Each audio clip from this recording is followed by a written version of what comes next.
Bonjour à toutes et à tous. Bienvenue dans ce séminaire transdisciplinaire organisé conjointement par l'Espace éthique Île-de-France et l'ANR Accès Droit. On est en format hybride, donc on a quelques personnes qui sont présentes ici en présentiel à l'Espace éthique et puis quelques personnes qui sont présentes en distanciel via Zoom. On va essayer d'articuler au mieux les deux, disons, une bonne réception à la fois en présentiel et en distanciel. Donc, on va faire cette première séance introductive de présentation du séminaire à 3 voix avec Fabrice Xil, ici présent, et Clotilde Nouette, présente en distanciel. Et puis, on commencera la discussion avec Paul Louvel-Dubuc, Jean-Philippe Cobot et Paul Buron, qui sont là encore présents, en partie ici, en partie en distanciel, et qui représentent les différentes disciplines académiques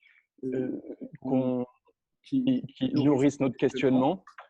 sociologique, philosophique, juridique. Alors, je vais commencer par présenter l'origine de ce séminaire conjoint, de ce séminaire transdisciplinaire, en le rattachant au questionnement qu'on a partagé depuis quelques années, 5-6 ans, à la fois dans le cadre de cet ANR Accès Droit, mais dans le cadre également d'autres programmes, d'autres collectifs de recherche. Et puis, Fabrice et Clotilde poursuivront en approfondissant la problématisation qu'on propose autour des enjeux de capacité et de vulnérabilité du sujet de droit. Alors, peut-être commencer en rappelant qu'un point de départ fort, c'est sans doute la place de plus en plus grande prise par le droit, par les droits, dans la régulation sociale des relations de soins et des relations d'accompagnement. On a pu évoquer le terme à un moment donné de tournant juridique des régulations de ces relations. Le psychiatre américain Paul Applebaum, sur lequel on reviendra, parlait de révolution des droits ou de plutôt quasi-révolution des droits pour évoquer la place de plus en plus grande prise à partir au moins de la fin des années 60, d'abord par des contestations des formes prises par des relations de soins, donc contestation d'abord judiciaire, donc ce tournant juridique, quasi-révolution des droits, c'est effectivement d'abord une préoccupation par rapport à une place sans doute nouvelle ou un peu plus grande des juges dans les régulations des relations de soins. Et ce tournant juridique, cette révolution des droits, on l'a décrit aussi par les exigences plus fortes de rendre compte des pratiques de soins, des pratiques d'accompagnement dans des formats moins cliniques, moins narratifs, mais plus juridiques, plus conformes à un certain nombre de recommandations, de protocolisation qui se développent dans les établissements et les services de soins. Alors, à cette dimension de juridicisation s'ajoute également dans cette presque révolution des droits, tournant juridique, une forme de fondamentalisation qui est là aussi assez connue, qu'on décrit à la fois par le développement de nouvelles instances, parfois supranationales ou parfois se présentant un peu au sommet d'une certaine hiérarchie des normes. Par exemple, dans le contexte français, on sait que la place de plus en plus grande prise par le Conseil constitutionnel est une exemplification de cette fondamentalisation et qui a des conséquences dans les soins, notamment en santé mentale. Cette fondamentalisation, elle nous intéresse tout particulièrement, bien sûr, on va y revenir, aussi à travers la formulation qu'a prise la Convention, la Convention onusienne pour la défense des droits des personnes en situation de handicap. Et puis, rappeler finalement que ce tournant juridique, c'est peut-être et d'abord la reconnaissance d'une autonomie plus grande des patients, des personnes faisant l'objet d'accompagnement dans différents services, ce qu'on a pu appeler à un moment donné les usagers. Donc tout ce qui a pu se dire, tout ce qui a pu s'écrire sur le développement de la démocratisation du rapport avec l'administration, démocratisation du rapport dans la relation de soins, bien sûr, c'est sans doute le critère le plus massif de ce tournant juridique de la relation de la relation de soins, de la relation d'accompagnement. Alors, ce contexte, il pose de manière tout à fait centrale précisément la question de la capacité à consentir à la relation de soins, à la relation d'accompagnement, la capacité à exercer ses droits. Et en posant cette question, surgit bien sûr l'ensemble des situations sociales où un doute survient sur cette capacité à consentir aux relations proposées. Alors, l'un des points de départ forts de ce questionnement, c'est le souhait qu'on a eu à un moment donné en 2013-2014, notamment avec Fabrice Gzil, de faire connaître un peu davantage les travaux menés notamment par Paul Applebaum, mais parallèlement différentes équipes autour de lui, sur la question de l'évaluation de la capacité à consentir, de la capacité à exercer ses droits dans différents contextes, initialement aussi dans la recherche médicale, mais dans la relation de soins ou dans différents actes de la vie juridique. Et c'est dans le processus, dans la dynamique qui nous a conduit à inviter Paul Applebaum qu'on a été amené, qu'on a été très interpellé par la découverte de l'observation générale numéro 1 du Comité des droits des Nations Unies portant sur l'article 12 de cette convention, observation générale contestant de manière très forte les travaux comme ceux de Paul Applebaum visant à se donner des outils un petit peu standardisés d'évaluation de la capacité à consentir et de la capacité à exercer ses droits. Alors bien sûr, cette découverte, cette observation, elle est publiée au printemps 2014. On a invité, je crois, Paul Applebaum à l'automne 2014. Nous a fait un peu reconsidérer l'enjeu de la réception de ces travaux en essayant de mettre immédiatement la controverse, les désaccords autour de la place de la capacité à exercer ses droits au cœur de notre questionnement et au cœur de la réception des travaux de Paul Applebaum. Alors, derrière cette controverse sur, on va dire, les modalités d'évaluation de la capacité à exercer ses droits, l'observation générale numéro 1 tire des conséquences en termes de politique publique et d'outils juridiques assez fortes, disons tout à fait fortes, puisqu'il y a une revendication portée à travers cette observation générale, une revendication forte d'abolition d'un certain nombre d'outils juridiques visant à réguler les relations de soins ou les situations de handicap. Donc, on le sait, le Comité des droits dit qu'il faut interpréter l'article 12 de la Convention à travers une abolition des systèmes légaux de prise de décision substitutive, et le texte explicite clairement la référence aux mesures de tutelle, aux mesures de curatelle, aux mesures de soins forcés. Hein, donc, bien sûr, derrière le débat, on a envie de dire technique sur les modes de reconnaissance de la capacité juridique. Il y a des enjeux forts en termes de politique publique et d'outils visant à reconnaître les droits des personnes en situation de handicap. Alors, bien sûr, cette observation générale, c'est une interprétation de l'article 12. Hein, j'ai remis sur la diapo le texte même de cet article 12 qui n'explicite pas une telle position, mais qui rappelle très fortement que la personnalité juridique, la capacité juridique doit être reconnue pour les personnes en situation de handicap sur la base de l'égalité avec les autres. Le texte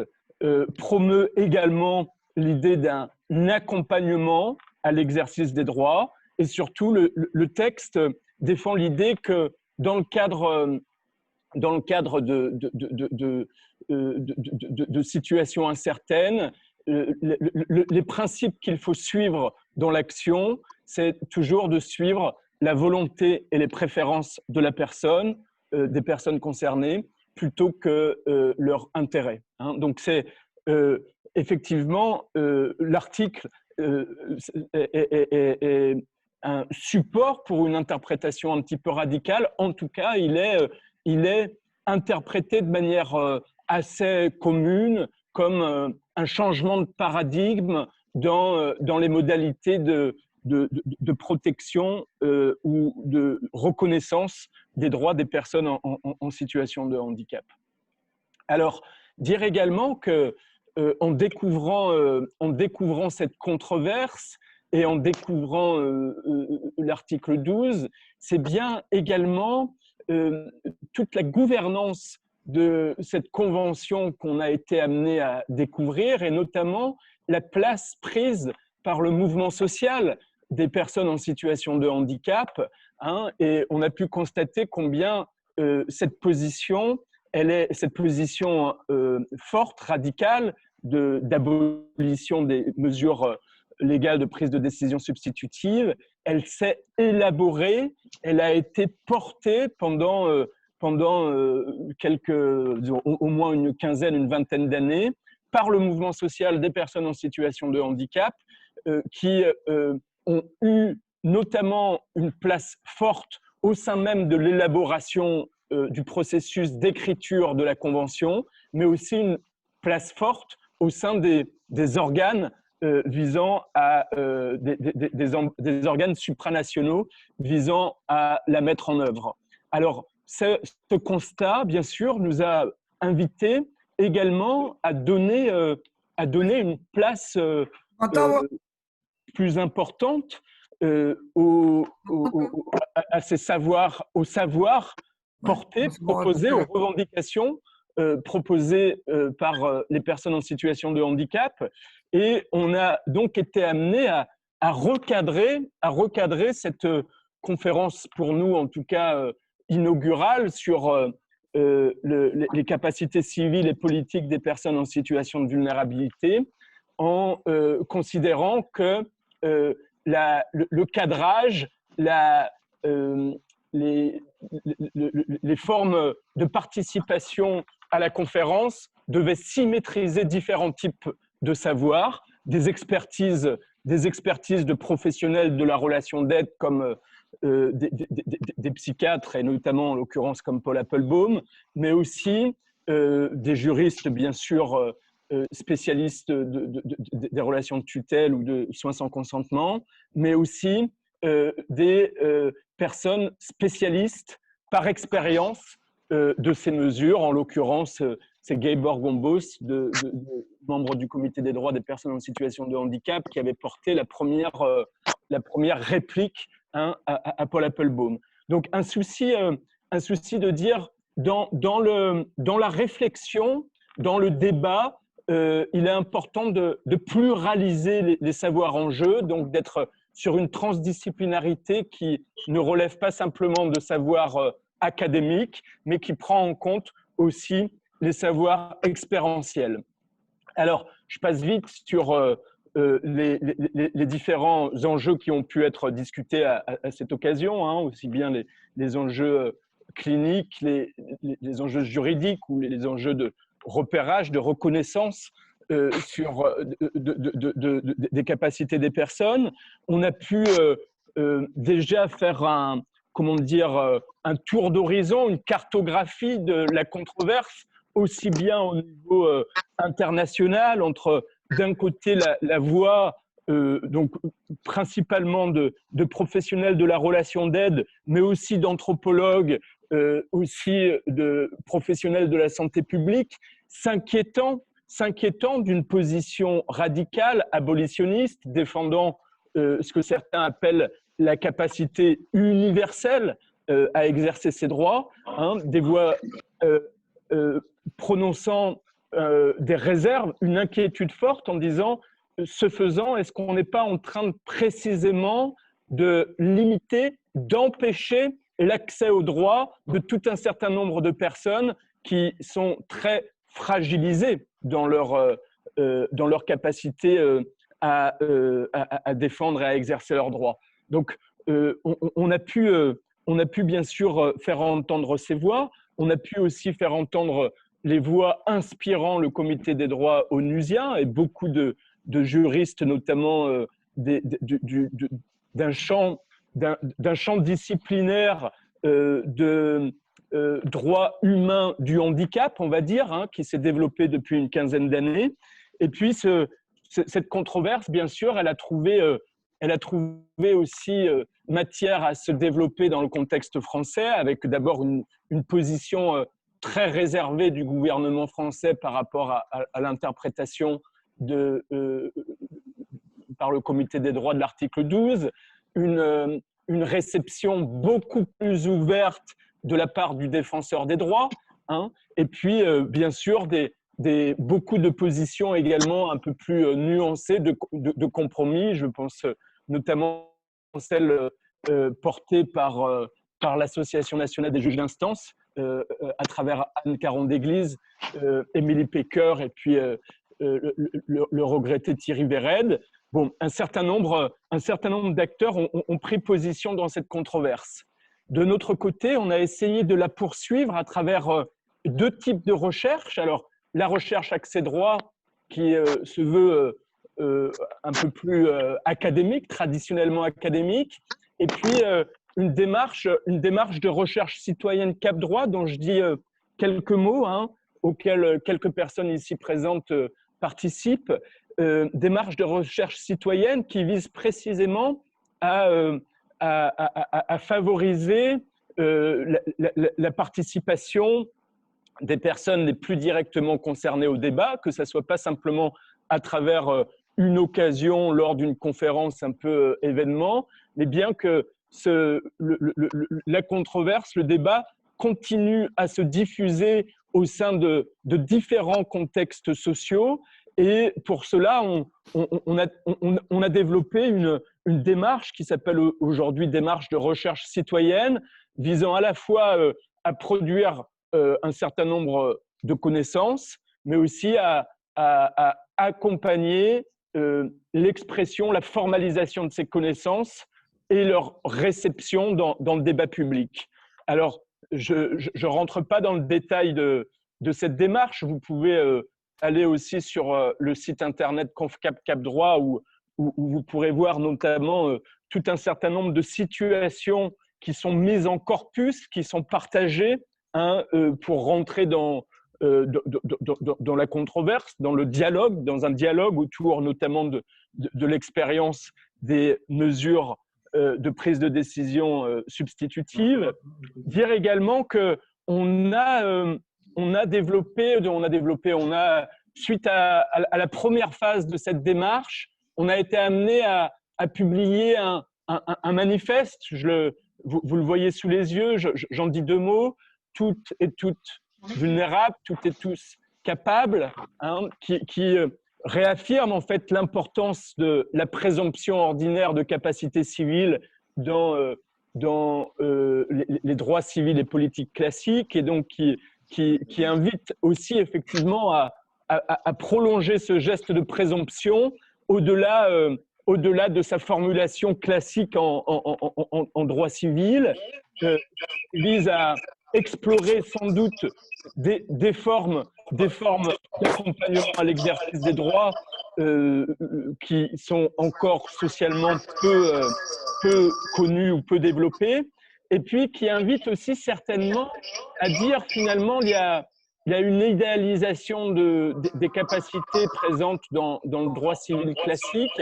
à laquelle il faudrait en tout cas, on invite à dire est-ce que ce ne serait pas intéressant d'introduire aussi une prise en compte des vulnérabilités personnelles à l'intérieur même de la pensée civiliste, à l'intérieur même des principes du Code civil. Hein, donc voilà, c'est quelques mots rapides pour le manifeste, hein, qui a été formulé à la fois en français plus académique et en français plus accessible, hein, et qui insiste notamment sur des termes comme l'autodétermination, qui est portée depuis un moment par le mouvement social des droits des personnes en situation de handicap. On a également produit un livret de plaidoyer sur lequel je passe. Je dis, avant de laisser la parole à Fabrice puis Clotilde, quelques mots de l'autre recherche qui a fait suite à ce colloque inaugural de 2015, recherche accès droit, plus académique, pluridisciplinaire et comparatif, parce qu'elle a été menée, elle est menée aujourd'hui encore avec le Québec. Elle a été initiée, et je fais un petit hommage, un hommage à Anne Saris, qui a été à l'initiative de cette recherche accès droit, qui a animé, qui a participé à l'organisation de la conférence 2015, et puis qui est décédée il y a quelques mois au printemps. Donc, c'est à travers cette impulsion donnée par Anne et quelques autres présents, bien sûr, dans l'équipe, hein, je pense notamment à Jean-Philippe Cobot, que cette réflexion comparative, on a essayé de la pousser en se disant prendre au sérieux le constat le paradoxe social, qu'en même temps qu'il y a une affirmation toujours plus grande du respect de l'autonomie des personnes et d'une exigence de reconnaissance quasi universelle de leurs capacités, il y a socialement un courant tout à fait inverse qui voit précisément l'augmentation du recours à des mesures de prise de décision substitutive, augmentation ininterrompue du recours aux mesures de tutelle et curatelle, augmentation ininterrompue du recours aux mesures de soins sans consentement. Donc, de fait, la recherche accès droit, elle a mis aussi en son centre ce paradoxe social, ce paradoxe sociétal, en s'interrogeant sur la manière, effectivement, dont les modalités de reconnaissance des capacités permettent ou non d'expliquer ce paradoxe. Hein. Et puis, la recherche vise précisément, et on en vient à ce séminaire, aussi à interroger les fondements plus normatifs, hein, de cette notion de capacité juridique, de capacité civile, en se disant est-ce que ce n'est pas aussi à l'intérieur du positionnement normatif de cette notion que se joue ce paradoxe et que se joue finalement une transformation dans les représentations de c'est quoi la capacité à exercer ses droits. Hein. Donc, on a pu dire à un moment donné précisément que la reconnaissance civile des capacités, c'est une forme d'idéalisation des capacités individuelles hein, qui sont constitutives du sujet de droit. Et sans doute, on a envie de poursuivre, d'interroger ce geste historique d'idéalisation en se demandant comment on peut le pousser pour prendre en compte davantage les formes de vulnérabilité. Hein, je suis passé un peu vite sur une diapo indiquant historicisant le combat des personnes en situation de handicap, hein, mais il y a bien comme dans ce mouvement social, en tout cas, le souhait d'une inscription dans un mouvement de l'histoire où on considère qu'un certain nombre de groupes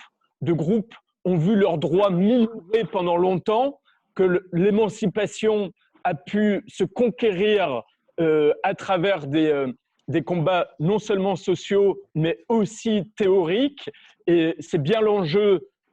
qui est posé maintenant aussi